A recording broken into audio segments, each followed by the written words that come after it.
하물며 모든 영의 아버지께 더욱 복종하여 살려하지 않겠느냐라는 겁니다.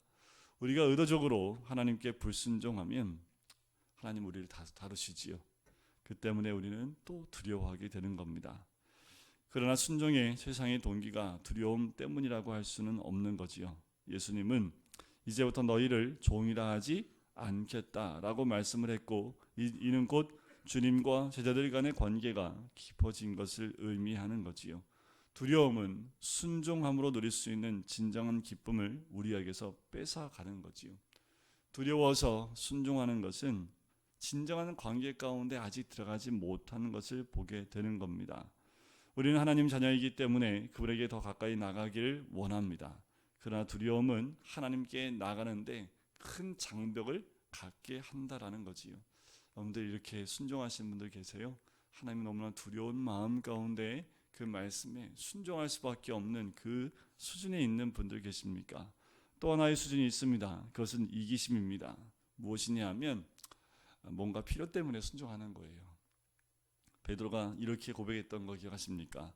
보소서 우리가 모든 것을 버리고 주를 쫓아싸우니 그런즉 우리가 무엇을 얻으리이까? 사도 베드로도 이런 마음으로 예수님을 따랐다라는 겁니다. 예를 들면 이래요. 어린아이들은 왜 부모님 말씀에 순종합니까? 맞잖아요. 맞으니까. 어린아이들은 맞을까봐, 혼날까봐 말씀에 순종하는 경우가 많지요. 10대 청소년들이 부모의 말을 잘 듣는 이유는 뭘까요? 우리 이제 요 근래에 우리 둘째 녀석이 말을 좀 잘 들으려고 해요. 듣는 건 아닌데 들으려고 해요. 왜 그러냐면 얻어낼 게 있거든요. 그래서 그거 가지고 지금 딜을 하고 있습니다. 계속 밀고 땡기기 하고 있어요. 너 이거 하면 이거 해줄게. 그러니까 이거 할 테니까 좀 해주면 안 돼요? 네가 하면 해줄게. 알았다니까 할 테니까 좀 주시면 안 되겠냐고요. 10대 청소년들은 부모에게 대할 때 뭔가 이게 좀 필요한 게 있으면 말을 참 잘 듣지요. 이 모습은 청년이 돼도 마찬가지인 것 같아요. 아빠한테 용돈을 뜯어내기 위해서 아침에 일어나면 과거에는 아버지의 그 구두를 닦는 청년들을 좀 볼 때도 있고, 또 여자 청년들 같은 경우는 어머니를 돕는 그 소녀들을 보면 무엇인가 엄마한테 뭔가를 얻어내기 위해서 엄마를 돕는 모습도 가끔 보게 되지요. 그런 겁니다. 그것이 이기심이지요. 그런데 이런 것들이 참 많은 영역이 있는 것 같아요.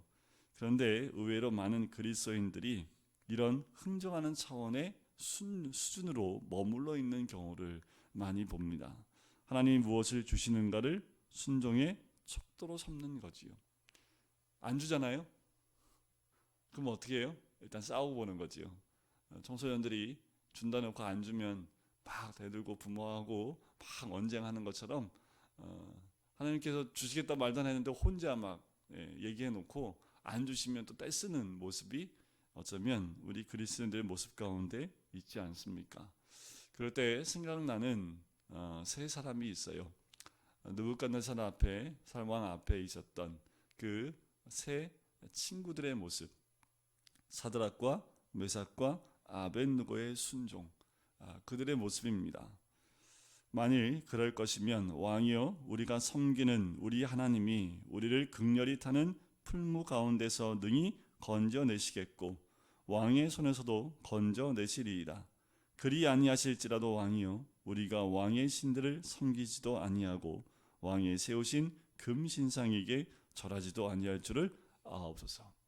우리가 따라가야 될 모습이 이 모습 가운데 있지요. 자, 순종의 맨 마지막, 정말 우리가 순종해야 될 진짜 동기는 사랑입니다. 15절, 오늘 본 말씀 15장 15절에 보면 너희가 나를 사랑하면 나의 계명을 지키리라 라는 말씀이 있지요. 그렇습니다. 너희가 내 계명을 지키는 것, 바로 사랑하기 때문이다 라는 겁니다.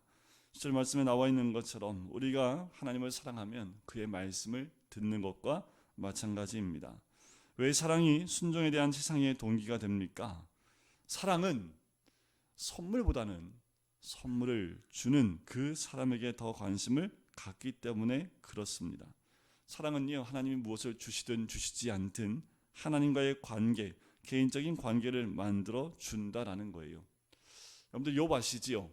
사단이 하나님 앞에 가서 욥에 대해서 얘기할 때 하나님이 큰 축복을 주니까 욥이 그런 신앙 갖고 있는 거 아닙니까? 그때 하나님이 어떻게 합니까? 사단에게 욥을 내어주면서 생명만 취하지 않도록 나머지를 다 허락합니다. 그때 사단이 그 욥의 재산과 건강을 다 뺏어가 버리지요. 그러면 하나님을 저주할 것입니다 라고 사탄이 이야기를 해요. 어쩌면 우리에게 욥처럼 시험이 온다면 여러분들 어떠시겠습니까? 그런데 욥은 이렇게 얘기하지요. 그가 나를 죽이시리니 내가 희망이 없노라. 그러나 그의 앞에서 내 행위를 아뢰리라. 변함없는 하나님 앞에 그 욥의 모습을 보게 됩니다. 사랑이 있는 곳에는 흥정이 있을 수 없지요. 겉모술 수도 없습니다. 겉모술수에 능했던 야곱도 사랑 앞에서는요 14년을 봉사했던 모습을 우리가 기억을 하지요. 7년을 며칠처럼 여겨요? 수일처럼 여겼던 사람이 야곱입니다. 그 사기꾼 야곱도요. 사랑하니까 7년 동안 봉사하는데 그냥 수일처럼 여겼다라는 겁니다. 그게 사랑의 힘이지요. 사랑은요 희생의 정도를 염두에 두고 있지 않습니다. 사람이 친구를 위하여 자기 목숨을 버리면 이에서 더 큰 사랑이 없다라고 우리 주님 말씀하시지요. 바로 주님이 십자가에서 그 사랑을 우리에게 부어주시고 사랑을 입증해 주신 줄 믿습니다. 아낌없이 그의 모든 것을 다 우리에게 쏟아 부어주셨습니다. 우리가 하나님을 사랑한다면 대가를 계산할 수 없는 거지요. 단순히 순종하는 겁니다. 마치 우리 자녀들이 어떤 어려움이 있을 때 그 아버지와 어머니가 앞뒤 가리지 않고 일단 먼저 뛰어드는 모습과 마찬가지입니다. 우리 자녀가 어려운 환경 가운데 있을 때 그걸 따져보면서 이렇게 하면 이렇게 될 것이다 따지는 부모가 어디 있습니까? 일단 뛰어들고 나서 내가 어떻든 간에 어떤 희생을 하던 간에 그 자녀를 위해서 모든 걸 쏟아 부어 넣는 것이 우리 자녀들의 우리 부모의 사랑의 모습이지요. 그래요. 그 사랑은 우리로 하여금 순종하는 것으로 인도를 합니다. 계산하는 사랑은 진실된 사랑이라 할 수 없는 거지요. 하나님은 사랑이시기 때문에 사랑은 순종의 가장 훌륭한 동기가 되는 줄 믿습니다. 하나님 우리를 사랑하시기 때문에 그의 말씀을 우리에게 주셨습니다. 하나님 우리를 사랑하시기 때문에 그 계명을 우리에게 주시는 거지요. 그리고 우리도 그를 사랑하기 때문에 그분을 사랑하기 때문에 그의 말씀을 지키는 거고 그 계명을 지키는 줄 믿습니다.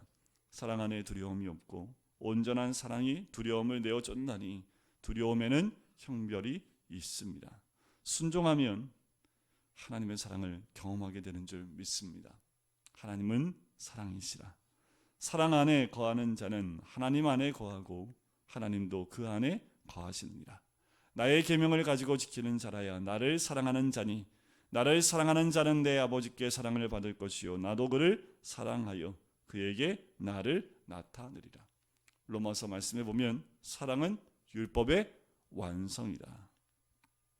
두 사람이 서로 사랑하면요 서로를 통제하는 규칙들이 뭐가 소용이 있습니까? 부모가 자녀를 사랑하면 그 안에 규칙들이 무슨 소용이 있습니까? 부부가 서로 사랑하고 있으면 둘 사이에 지켜야 될 그 규칙들이 무슨 소용이 있습니까? 사랑하는데 그 규칙은 더 이상 규칙이 아니라 자연스러운 거지요.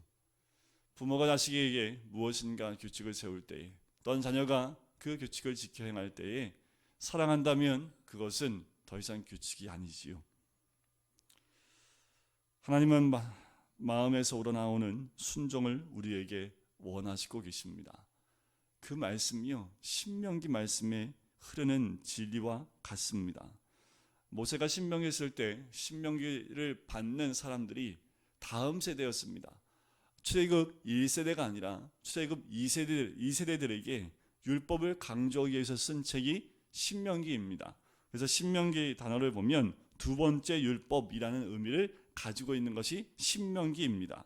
그런데 신명기는 출애굽기와 좀 달라요. 신명기는 마음을 강조합니다. 사랑이 율법을 준수하는 원동력이기 때문에 신명기 앞부분은 사랑으로 시작하고 있습니다. 출애굽기는요, 율법을 통해서 심판과 두려움을 강조하고 있다면 신명기는 사랑과 축복을 강조합니다. 물론 신명기에도 죄에 대해서 경고하고 있지요. 그런데 그 밑바탕 주제에는 사랑이 깔려 있다라는 겁니다. 그런데 하나님이 왜 이스라엘을 선택하셨을까요? 신명기에 보면 여호와께서 내 열조를 사랑하신 고로 구손 너를 택하셨다라는 겁니다. 이스라엘은 다른 민족보다 우수한 민족이어서 하나님 사랑했을까요? 신명기에 보면 다른 민족보다 수요가 많은 영광가 아니라 너희는 모든 민족 중에 가장 적으니라. 여호와께서 다만 너희를 사랑하심을 인하여 또는 너희 열조에게 하신 맹세를 지키려 하심을 인하여 라고 말씀하는 거지요. 하나님은 그의 백성에게 무엇을 요구하고 계십니까? 신명기 말씀에 이런 말씀이 있어요. 이스라엘아, 내 하나님 여호와께서 내게 요구하시는 것이 무엇이냐? 곧 내 하나님 여호와를 경외하여 그 모든 도를 행하고 그를 사랑하며 마음을 다하고 성품을 다하여 내 하나님 여호와를 섬기고 그런즉 내 하나님 여호와를 사랑하여 그 직임과 법도와 규례와 명령을 항상 지키라 라고 말씀을 합니다. 하나님께서 이스라엘 민족에게 할례를 원하셨지요. 그런데 신명기 말씀에 보면 그 할례를 어디에다 하라고 하십니까? 신명기 30장에 보면 마음의 할례를 베풀어라. 너로 마음을 다하여 성품을 다하여 내 하나님 여호와를 사랑하게 하사 너로 생명을 얻게 하실 것이니 그 마음의 할례 행할 것을 우리 주님 말씀하시는 거지요. 모세는 이스라엘에게 그리고 우리에게 순종의 비결은 사랑임을 분명히 밝혔습니다. 그렇기 때문에 우리 주님이 세상에 계실 때 신명기를 많이 인용하고 계신 것을 봐요. 신약 전체를 통틀어서 80번 이상이나 신명기에서 인용하시고 언급하셨음을 볼 수 있을 정도로 우리 주님이 신명기 말씀을 참 많이 인용하신 것을 보게 됩니다. 신명기는 사랑의 순종의 사랑을 보여주고 있기 때문에 그래요. 하나님은요, 최고의 최상의 것을 우리에게 주시기 위해서 명령에 따를 것을 요구하십니다. 순종할 것을 우리에게 말씀하세요. 왜요? 나를 떠나서는 너희가 아무것도 할 수 없습니다. 내게 능력 주신 자 안에서 내가 모든 것을 할 수 있습니다 라고 말씀하고 계시기 때문에 그렇습니다. 여러분, 하나님을 사랑하면 할수록 더욱 더욱 우리 하나님에게 순종하게 됩니다. 전에도 말씀을 드렸잖아요. 제가 청소년 때 말씀을 읽으면서 어떻게 이걸 다 지킬 수 있습니까? 그런데 저에게 해주셨던 그 사역자가 하셨던 그 전도사님이 하셨던 말씀은 사랑하면 돼 라는 그 말 한마디에 어떠한 대꾸도 할 수 없었던 것처럼 여러분, 이 말씀을 어떻게 순종할 수 있습니까? 사랑하면 된다라는 거지요. 그러면 순종으로 말미암아 더욱더 그 안에 거하게 되는 거지요. 그 안에 거하면 거할수록 그 열매가 우리에게 풍족하게 채워지는 것을 경험하게 될 줄 믿습니다. 그래요, 우리 안에 그리스도의 삶의 그 비결, 풍성해지는 비결이 바로 여기에 있습니다. 우리 안에 주를 향한 그 놀라운 사랑, 그 사랑으로 인한 순종함으로 그 그리스도 안에 거하고, 그러므로서 그리스도 안에 거함으로 우리 안에 주님이 주시는 그 풍성한 열매가 우리 가운데 가득가득 채워주시는 우리 모든 성도님 되시기를 주의 이름으로 간절히 축원드립니다. 오늘도 그 사랑 안에 거하시고 그 사랑으로 주님을 따라가시고 순종하심으로 열매를 맺는 우리 모든 성도님 되시기를 주님의 이름으로 간절히 축원드립니다. 우리 찬양 드릴까요?